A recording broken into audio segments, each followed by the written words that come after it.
সংক্রান্ত তথ্য গোপনের অভিযোগে কলেজ শাখা ছাত্রদলের এক নেতাকে বহিষ্কার করা হলেও এখন সেই ঘটনাতেই দেখা দিয়েছে নতুন মোড়। কারণ যাকে ঘিরে এত আলোচনা সেই রেদওয়ান ইসলাম নিজেই এবার সামনে এসে বলছেন সবই গুজব। এরই মধ্যে এই ঘটনায় এলাকায় ব্যাপক চাঞ্চল্য সৃষ্টি হয়েছে। গার্লফ্রেন্ড থাকতে কেউ সিগারেট খায়? হ্যাঁ, 5 এপ্রিল রিহি নামে একটি ফেসবুক আইডি থেকে দেওয়া এক পোস্টে রেদওয়ান ইসলাম লেখেন, আমি ট্রান্সজেন্ডার নই, আমি একজন সম্পূর্ণ ছেলে এবং একজন সংস্কৃতিকর্মী। দীর্ঘদিন ধরে সাংস্কৃতিক কার্যক্রমের সঙ্গে যুক্ত আছি। কিছু কন্টেন্টের কারণে যদি কেউ কষ্ট পেয়ে থাকেন তার জন্য দুঃখিত। ইতোমধ্যে সেসব কন্টেন্ট সরিয়ে ফেলেছি এবং ভবিষ্যতে আরও সতর্ক থাকব।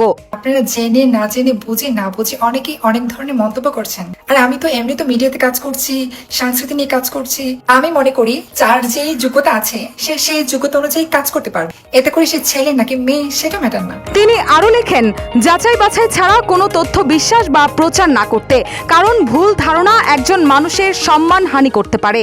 আমাকে নিয়ে আর কোনো ধরনের কন্ট্রোভার্সি লেখালেখি বিভ্রান্তি সৃষ্টি করবেন না। এদিকে এ বিষয়ে তার পিতা জাহাঙ্গীর আলম বলেন, বিষয়টি গুজব। ঢাকায় কিছু কন্টেন্ট ক্রিয়েটর আছে যারা টিকটক করে এবং ভিডিও বানিয়ে সোশ্যাল মিডিয়ায় ছাড়ে। রিদওয়ানও টিকটক করে কিছু ভিডিও বানিয়ে ফেসবুকে ছেড়েছে। সম্প্রতি এসবের জন্য আর করবে না বলে ফেসবুকে নিজের আইডি থেকে ক্ষমা চেয়েছে। যোগ্যতা আমারও আছে, আপনারও আছে। আপনার যোগ্যতা মানুষের পিছনে লেগে থাকা, আর আমার যোগ্যতা মানুষকে পিছনে রাখা। রেদওয়ানের বাবা আরো বলেন, তার এসব ভিডিও বানানো ও টিকটকের বিষয়ে আমরা পরিবারের কেউ সমর্থন করিনি। তাছাড়া বিষয়টি এলাকায় জানাজানি হওয়ার পর থেকে রেদওয়ান বাড়িতেই নেই। তবে ছেলে থেকে মেয়েতে রূপান্তরের তথ্যটি সঠিক নয়।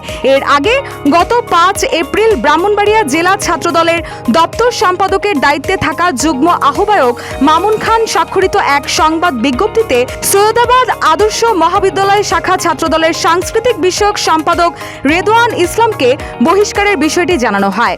এখন বল, তুই আমারে বিয়ে করবি? বল। রুশা সুর, নিউজ ডেস্ক, ইত্তেফাক।